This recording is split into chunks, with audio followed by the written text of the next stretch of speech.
Action Films present.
कानी के बाली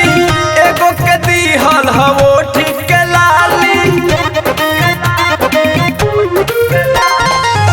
एगो के दीहल ह कानी के बाली एगो के दीहल हवो ठीक के लाली आँख मारी के बुलावती रे ई जवानी चिखावती रे पहले निमन सुतार बिया रे बाकी पकिया छिना रबिया रे खइले लब के केसर बिया रे हदेवेला तोइया रबिया रे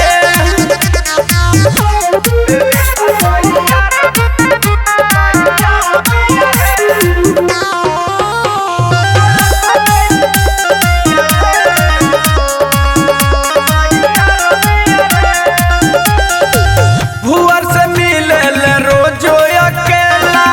कोइले नी रहुओ बाटे खूब खेला